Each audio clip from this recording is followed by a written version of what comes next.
Hello Gemini, thank you for joining me for your year 2019 forecast for the Sun or the Ascendant.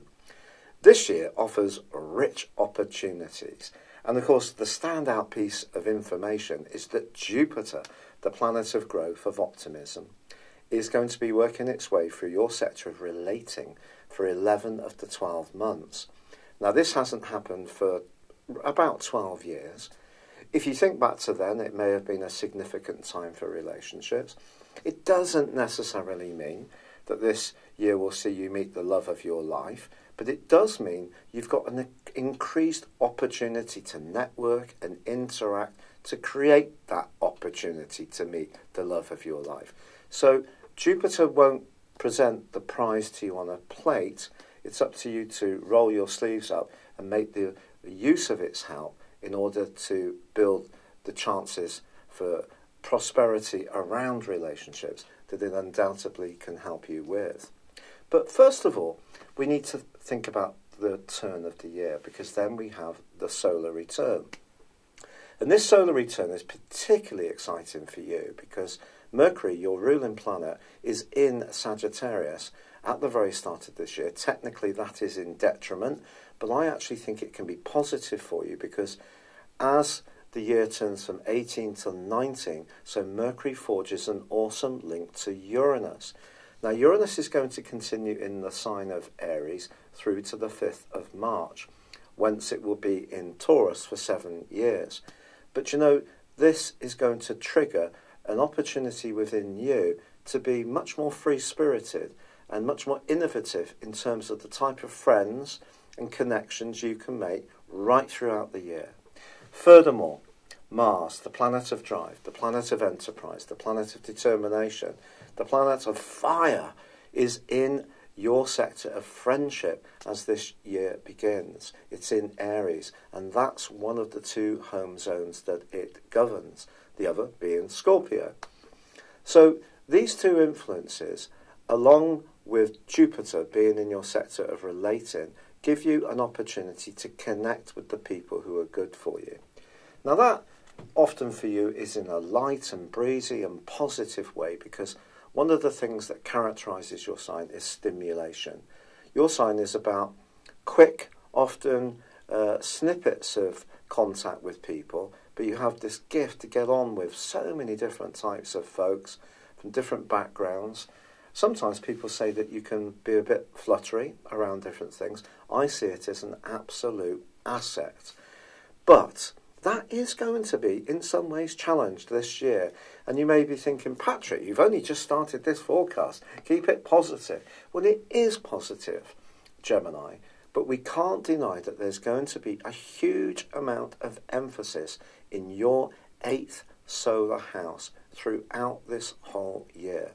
And part of the reason for this is that there are 3 eclipses in the sign of Capricorn, 2 solar and 1 lunar. Now the solar eclipse occurs as soon as the 6th of January, but it's going to be combining with Saturn. Saturn has got a pretty awesome reputation for being difficult. Now I like to see Saturn in a more constructive and positive way. Saturn is about discipline, it's about application, it's about perspiration, it's about really making the most of our chances by really putting in unstinting effort. Now sometimes when we don't, the opportunities that Saturn might have supported us with can actually become real challenges, obstacles. There's no doubt about it, Saturn can be limited.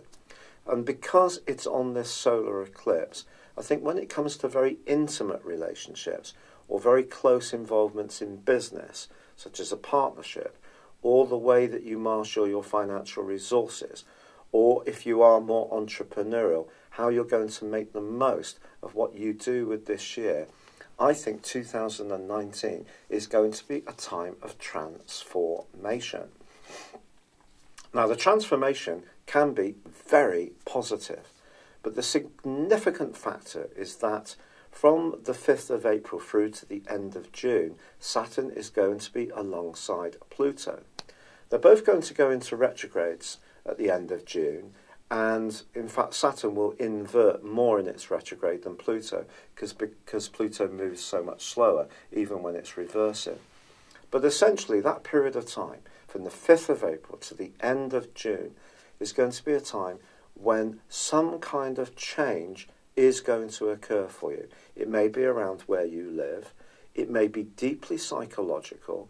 You may gain a huge amount of extra understanding about what drives your very, very deepest motivations, or, incredibly important, what drives the motivations of the people you're very intimately involved with. But I don't think staying exactly as you are is going to be an option. In fact, it's not going to be an option for any of us this year, because this combination where Saturn is about structure, Pluto is about change, suggests that change, even if we resist it, will still unfold. So in that kind of situation, one of the best ways to approach things is to accept, be philosophical, that ends and beginnings are all part of life's process. So this is a very scorpionic, very deeply transformational year in prospect for you. And something that perhaps has been dear to you in the past can make way for something which will really, really see you passionate, engaged, applying your energies in such an exciting and dedicated way. But it might not be the same things that you absolutely start the year with. And I think because Jupiter is in your sector of relationships, how you interact with others at any level is going to be part of the story. But equally, with Uranus moving into your 12th solar house, where it's going to be for 7 years, on the 6th of March is also hugely important. Because if you resist the energies that are coming from your 8th solar house, I do feel that Uranus is just going to see you being almost in a state of perpetual edginess, of not really feeling very settled. And of course, because you have got a very lively dynamic, that's part of the way that you have so much personality, but also sometimes a bit of a lower attention span. In my draconic chart, I have the Sun in Gemini, so I think I'm a very Gemini-type character. I also have the Sun in the 3rd house, so whether it's draconic or natal, so draconic being the soul chart, and the Sun, the natal chart, very much about what we're working towards. So for me, I really think I can relate to Gemini. I have lots of Gemini friends. So this year, that transformation can happen, but I think if you don't embrace it, that little bit of a tug of restlessness just in the back of your being will come from Uranus, because Uranus is basically saying to you in the 12th house, things from your past that need clearing out, things to do with anxieties or worries or neuroses that may have been lurking in the depths can all be activated in the next 7 years. But if you go on the front foot and accept that life is about profound change sometimes, depending on the particular phase of life we're going through, you're going to come out from this year a huge winner. And you have a huge opportunity on the 2nd of July, because then we have we have a solar eclipse, but this one is in Cancer, so your 2nd solar house. So this is very much about your everyday finances. It's about the platform that you base your life upon. And that means that in the last half of this year, you can get really productive about improving your lot. But there's more than this, because the lunar eclipse, which occurs on the 16th, is back in Capricorn.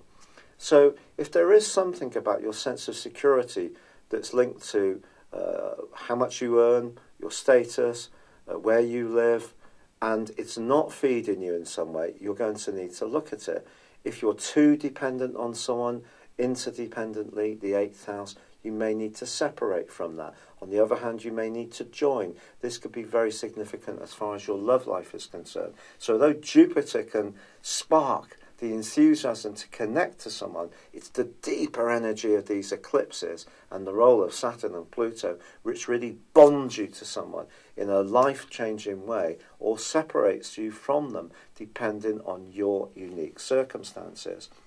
Then Jupiter moves on the 3rd of December. And for the last month of this year, it's also in Capricorn. But then on the 26th of December, there is another eclipse, an annular solar eclipse, which combines with Pluto. Now that lunar eclipse of the 16th also combines with Pluto. So whichever way you slice it this year, change is going to be part and parcel of it for all of us. But of course, the mode of activity which comes from the houses, the stage for you is very much about those intense connections.